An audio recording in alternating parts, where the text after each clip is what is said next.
From LinkedIn News, I'm Leah Smart, host of Everyday Better, an award-winning podcast dedicated to personal development. Join me every week for captivating stories and research to find more fulfillment in your work and personal life. Listen to Everyday Better on the LinkedIn Podcast Network, Apple Podcasts, or wherever you get your podcasts. Break language barriers instantly by translating up to 44 languages in real time with the HP AI PC, powered by the Intel Core Ultra processor. With the right tools, work doesn't have to feel like work. Learn more at hp.com/AI PC. Jay, thanks for joining us today. Thanks for having me. Yeah, it's our pleasure. So how about you get us started by telling us a little bit about yourself and what you do? Great. I am a coach and an educator, and I work with individuals and organizations, and I help people to leverage their body and their nervous system and their brain to show up as their best selves in the situations that matter to them most. I often say that I help people to be themselves in other people's force fields. Oh, I like that. Okay, dig deeper into that last line because that's fascinating. Well, I guess I've heard you say that you're a people pleaser as well, recovering people pleaser here. And I know for me that my experience growing up and in my 20s and even my early 30s, my sense was if there was another person in front of me, it was all about what do they need from me? Who do I need to be? How do I need to show up? And it was as if it was like my soul gets sucked out of me and I have no sense of myself, my opinions, my feelings, so what I mean by that, not losing yourself in other people's force fields, is that I still get to have a sense of solidness, of being here in a body, of being impacted by what you say, of having needs, of having preferences, and being actually capable of tracking them and then communicating them or acting upon them. Oh, that's fantastic. And I think that's a great segue into what we are here to talk about today. So, Jay, I'll give you the floor to set the stage. Right. Well, so we've established that we're both psychology geeks, and we're going to nerd out a little bit on what is going on internally when we're in difficult conversations, or the psychology of our own presence in life. Did I get that and how Absolutely. we discussed about that? Yeah. Yeah, absolutely. Yeah, this will be fun. This will be fun. Now, when it comes down to understanding your own psychology, especially in the context of these difficult conversations, whether it's work or personal, what would you say are the most important things that people need to know? Well, it's interesting as you say that. I think maybe it's a little bit of talking about what I mean by psychology and self-awareness, because we have different kinds of self-awareness. And when we talk about psychology, we're usually talking about conceptual self-awareness, right? We're talking about like the inner dialogue that we have. The part of us that tells ourselves the story of what's happening. Oh man, you just messed that up. You probably should do that better next time. That kind of the self-awareness of the dialogue and of the analyzing of how things went, projecting in our minds what's going to happen in the future.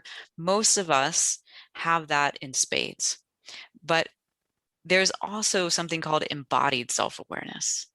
And embodied self-awareness is the self experiencing the self.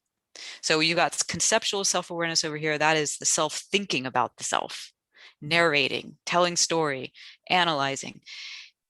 Embodied self-awareness is the self experiencing the self. Things like, are your hands cool or warm? Are you sweating? Are you shaking? Are you tense? What's your energy level? What's your mood? Do you have a headache? Are your pants too tight? Right? What is your actual experience in your body in the moment? And we don't pay enough attention to that in our exchanges, in our awareness of ourselves. And that is a liability when it comes to showing up as our best self. This is fantastic. This is going to be a great interview. Okay, so I'm thinking too, and you tell me if I'm off on this. Yeah. So when we think about the way that the brain works, there's something called the default system. And I think simply put, you can think about it in terms of time travel. It thinks about what happened in the past, rumination, it thinks about what happens in the future. often manifesting itself in worry or fear, something like Mhm. that. Mhm. So that sounds like what you're talking about with that first part, that consciousness. And then with the second part, that Mhm. sounds almost more like mindfulness, experiencing the moment as it's happening. And tell me if I'm off at all on that too. No, I think you're spot on. And now I'm like, ooh, this is fun. We've got some dorks hanging out. Yeah. So you're right. That default network is the analyzing past and future and kind of the narration of your own story. And you probably know this, that the less emotional resonance a person has had in their life, the less someone has validated how they're feeling on the inside, and the more trauma they've experienced, the more toxic that inner dialogue gets to be, and gets to, like really start to constrain, and oh, that was, you messed up there, or, so that's that kind of inner dialogue and how it either constrains or expands. And then you're right, the embodied piece is more of what we'd think of in traditional mindfulness, though I'm not a huge fan of that term, in the sense of it tends to be full of mind. Yeah. The way we think of mindfulness is usually very heady. And so I think of it in terms of embodiment. And I think embodiment is what we're talking about when we're talking about mindfulness, but it's like I call it mindfulness 2.0. It's Mhm. embodiment is, um, are you are you in your body fully? And when you think about it, like, um, some of the most mindful people I've ever been around are pretty heady. There isn't a sense of presence to them. You think about a kid, though, they're embodied, right? Like, you can feel them and you can see them in their energy and how they move and how they feel. So you're not wrong in saying it's like mindfulness. And I think I'm just trying to like pull you along and say, like, yeah, and I want to think of this as mindfulness 2.0, where it really isn't about, you have to be in a narrow bandwidth of experience in order to be embodied. Does that make sense, what I'm saying It there? makes a lot of sense. And so yesterday when we chatted, I told you I was reading some of Carl Rogers' work. Hmm. And so for those of you who don't know, he's one of the leaders in psychological history, um, big time advances when it comes to talk therapy and how that works. And one of the things that he brought up was his concept of the human organism, and really Hmm. honoring the fact that essentially who you are as a body existing in the world. And so it's like, listen, if your body will feel things, your body will experience things. And a lot of times we are not very attuned to what our body is feeling or experiencing. And that disassociation makes it more difficult for us to really honor what it is that we really want, because we're so caught up in that time travel of default thinking, thinking about the Yeah. past and thinking about the future, that we don't fully embody or exist in the present and honor ourselves as a human organism in the moment. Yeah, and to tag on to what you're saying there, what neuroscience research is now telling us is that conceptual self-awareness and embodied self-awareness offer us different resources and gifts. So one isn't worse or better than the other. They're just different. They light up different parts of the brain. And when we're in that embodied awareness of the human organism, we have more access to things like emotional regulation, the ability to more accurately read other people's facial expressions and tone of voice, more courage, more attunement with others, like all of these different skills that we would attribute to an awesome human being. They come from being in a body. They don't come from thinking. Mm-hmm. And that's one of the reasons why in my, it's on my website where I say, like, if you could get to where you wanted to be by being smart, you'd already be there. Because this stuff isn't about being smart in a heady way. It's about knowing how to show up reliably in your body. Absolutely. And think about it too, because you brought up a really good point. There's both of those pathways have their benefits. And it's kind of like a hammer. A hammer is incredibly helpful if you're building something and Right. you have some nails around. But if I'm at a dinner table, it's of limited utility and might cause problems, right? Because Absolutely. when you think about one of the benefits of the human mind is that ability to time travel, to look back in the past, to learn from past experiences, to look into the future and foreshadow and create strategies and think about contingencies. But at the same time, that is not as beneficial when it comes to really honoring the, let's say, for example, your emotional response in a conversation. So I'll give an example here too. So I think it's important for everybody, just almost like a personal trainer. We don't always know what our body needs. We talk to a personal trainer. We might not be injured, but hey, let's talk to a personal trainer, right? That's the way I think about therapy too. And so I've been feeling a bit down. Let's get some therapy, right? So I've been trying to honor that human experience. And for me, very cerebral, as you can tell. I'm always thinking all the time. And so sometimes strategic Kwame comes in when emotional Kwame is trying to speak up. And so I would push down that emotional response, and people would say, Kwame, are you upset? And I deny it. And it's not necessarily so much that I'm lying to them, but I'm more lying to myself, that I say, Kwame, as a professional in this moment, you shouldn't feel that way. But what I'm recognizing, I'm demoing it over the past couple of weeks, especially in the personal realm, saying, well, actually, I am angry, and I'm feeling angry because of this reason, and that's the impact it's having on me. And stating that has given me an opportunity to actually honor that emotional feeling, and then it doesn't plague me for the rest of the conversation. And now the other person is on notice and they don't take it personally. And so I say it very calmly and very respectfully, not in an attacking way, just as a matter of fact. This is how I'm feeling. And now everybody can proceed with that knowledge.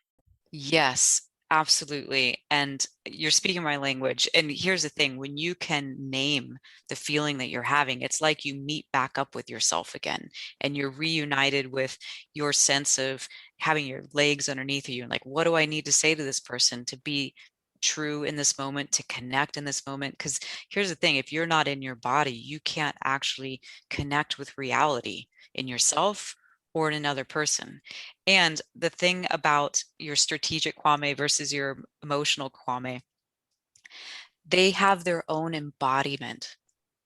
And so let me ask you, like, when you feel in strategy in your strategic Kwame, can you identify that feels different to you than when in your body you're an emotional Kwame?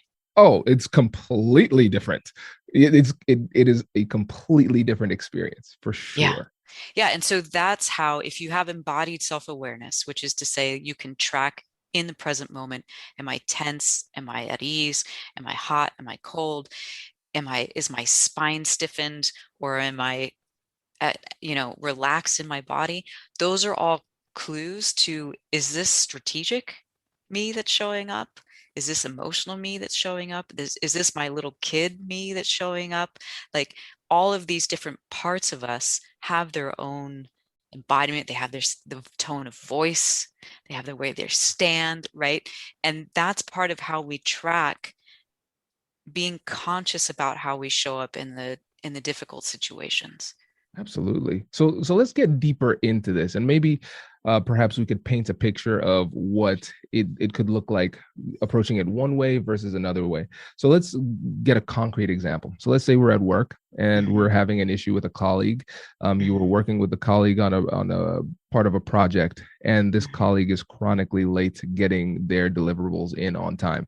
And now when you are there in the meeting, you are looking bad because of their inability to perform. So now you have to have a difficult conversation with this person. And so you are feeling upset, you're feeling angry, you're feeling embarrassed, and recognize those are three different things. You can experience it at the same time, right?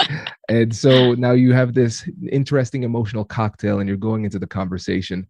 What does it look like if you're handling it in a good way, a productive way, a healthy way? And what does it look like if you are doing it in, let's say, a less productive way? That's a good question. And I think that it depends. And I would go back to your language you were using before. It's the difference between strategic and like your true self, right? So my strategic self might be the pleaser. So if I'm having to have a difficult conversation with you, it might actually look like I get a little small at my shoulders and say, hey, Kwame, I know this is, I don't want to upset you. And it might look a little apologetic, but if my strategic self is more of the tough girl, and more of the fighter, I might come in and I might be, leaning in, and my voice tone might come up, and I might have an edge to how I'm saying things, even though I don't want to. But that's that like part of me that comes in more on a unconscious level. So I'm not answering your question directly, because there isn't necessarily one way that it would look, but the way it would feel is that you're not in your center. There's some form of shrinking, or some form of getting bigger, or some form of like doing the tap dance, like wiggling around, versus coming in the healthier way. There's a sense that you can be your own speed and how you're talking. You can use your own voice. You can feel like you can feel your sit bones on your chair or your feet on the ground. For example, I have a client who I was working with last week, and her strategic self is the do-gooder. The like, I'm just going to jump in and make everything better for everybody else. So she knows when she's in one of those difficult conversations or a difficult scenario, she said, I always step in. I'm always leaning in. And there's this sense of like, I'm going to lift you up, or I'm going to make it better for you, or I'm going to take the pain away, or take the hard work away. But she's like, I walk out of those conversations, I am worked. I'm exhausted. And so with her, we worked on what would it feel like before you go in to have one of those conversations, to practice taking one step back. If you're a stepper inner, like, practice what does it feel like in your body to take one step back, feel yourself in your feet, feel the back of your body, and some awareness of like, oh yeah, there's space back here. It's not just everything that's out here in front of me. And take the deep breath and speak from there. So that's just one piece of the embodied part of how that might look or feel different. And correct me if I'm wrong here, Jay, but it sounds like perhaps one way of describing it is with the word alignment, right? Yes. Because I think when there's a little bit of cognitive dissonance that could occur when there's a bit of a turf war between your strategic self, for example, with me, and the embodied self too. And so you're doing, like you said, that tap dance. Ooh, I'm feeling bad, but I need to be stoic and and strategic, right? Yeah. And it's funny because you say the strategic self. Who is that for me? And as you said that, I said, oh no, it is the lawyer. It is Kwame, the lawyer, coming in, and that is not good in personal scenarios. It's not good in really most scenarios, But this is really enlightening for me. So thank you for the therapy session. But I think the listeners would appreciate this too, because if you think about the Finding Confidence in Conflict, that's my book. So we talk about the compassionate curiosity framework, but we talk about it internally and externally. So acknowledge and validate emotions, get curious with compassion, and joint problem solving for your external negotiations and your internal negotiations. And what I've found to be really helpful is taking a step back before the conversation happens, because a lot of times you can start to anticipate what you could potentially feel, or you've already started to feel that going into that conversation, right? And so taking that step back and acknowledging and validating those emotions to say, what is it that I'm feeling? Okay, what else? What else? Okay, where did that come from? Okay, why do you Yes. feel that way? Okay, and that's the compassion, getting curious with compassion. And then joint problem solving is reconciling the differences between heart and mind. So what is it that will serve me substantively in this conversation? What's the actual outcome? But also, what will serve me emotionally too, because I want to be emotionally satisfied as well. And so you have that internal negotiation so you can perform with a lot more clarity in the actual conversation. Yes, you nailed it. I love your language for all of that. And I would say that that piece of compassionate curiosity, the way I would speak to that is that it's self-empathy. It's putting yourself in your own experience and understanding why you would feel that way. Because if you can say, okay, I'm feeling anxious, and say why, as opposed to, well, you shouldn't feel anxious, or don't feel anxious, you're going to screw this up. Or if you weren't so sensitive, you wouldn't feel so anxious. All the stuff we normally do in the anxiety is there. If you can if you can then say, I'm anxious, why? Then it hooks you back into it aligns you, again, to use that word, it aligns you with your purpose. It aligns you with what's important to you, because we don't get emotionally upset about things we don't care about. The opposite of love isn't hate, it's apathy.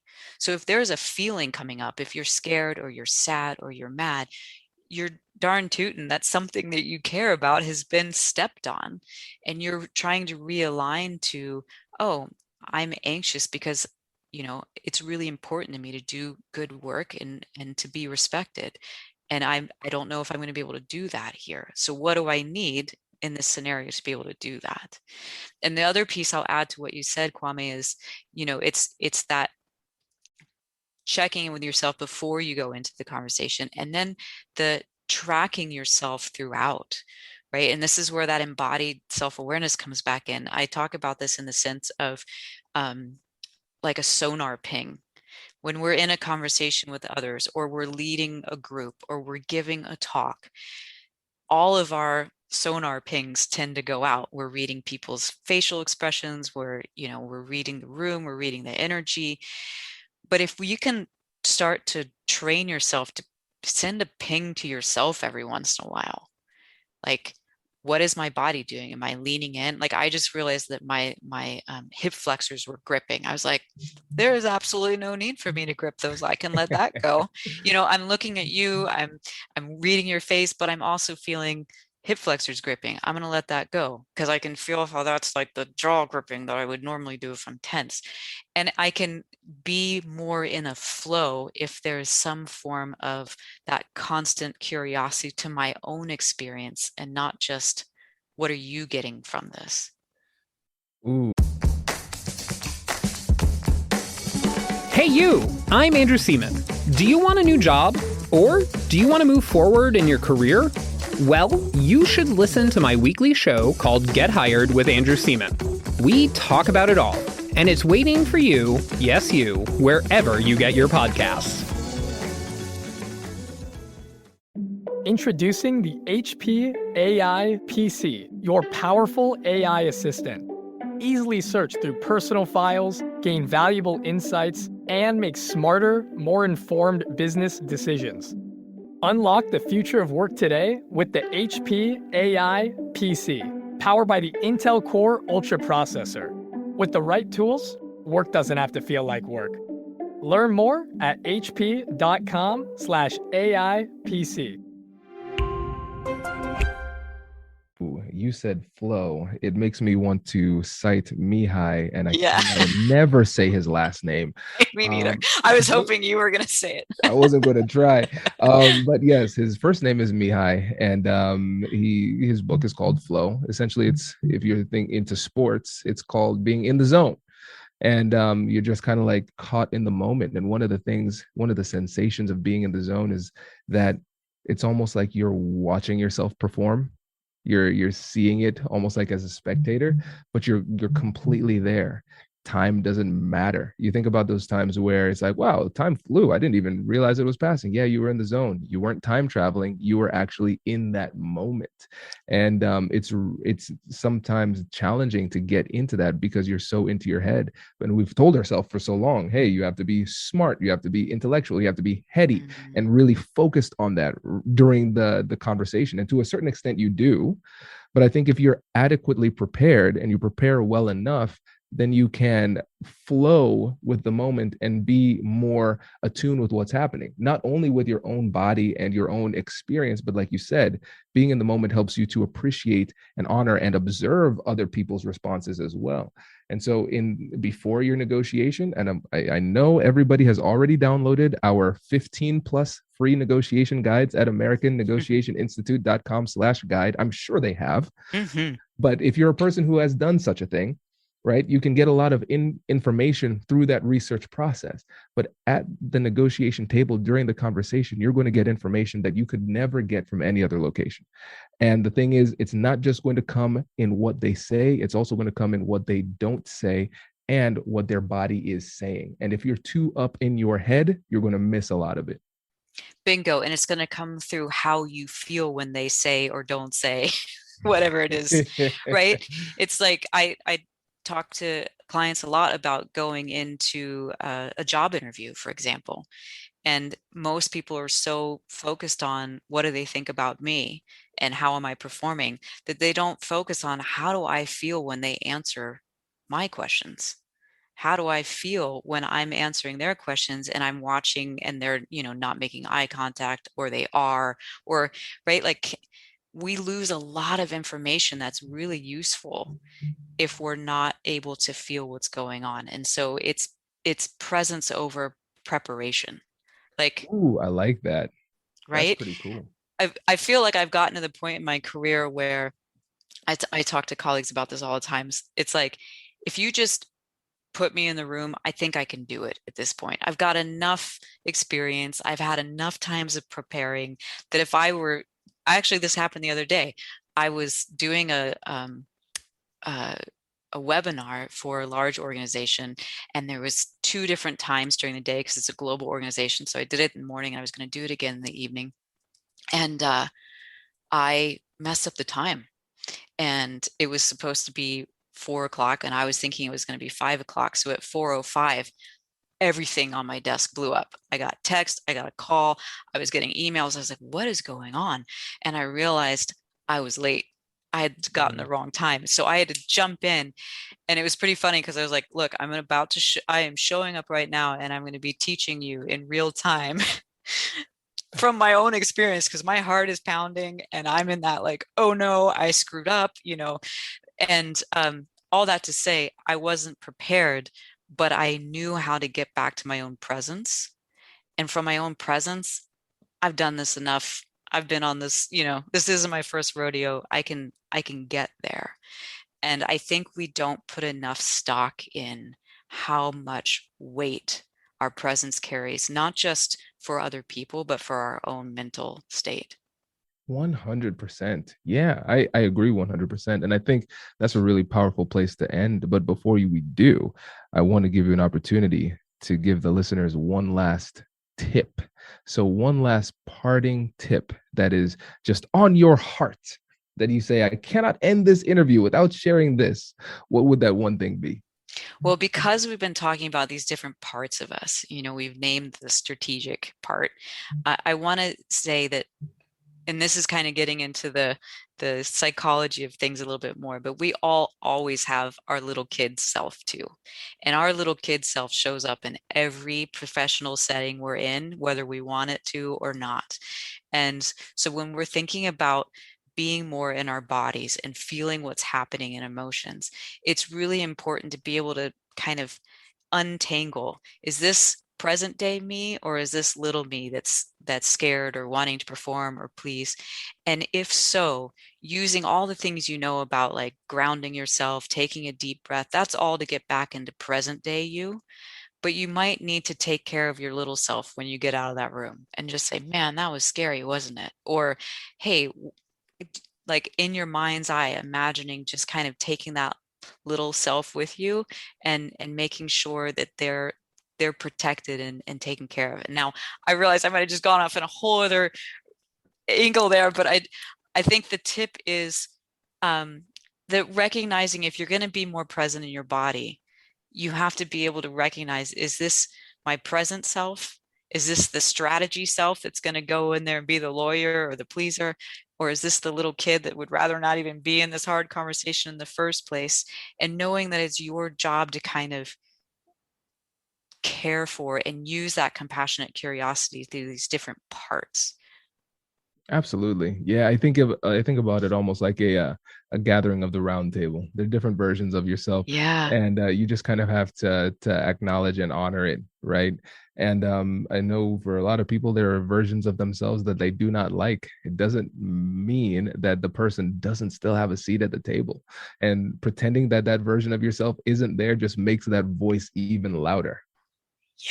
Yeah, so you got to make sure that when you're in the driver's seat and they're in the back seat with their crackers and their snack and they're not talking. Exactly. Jay, Yeah. this was fantastic. Thanks so much for spending time with us today. Yeah, super fun. Thanks for having me.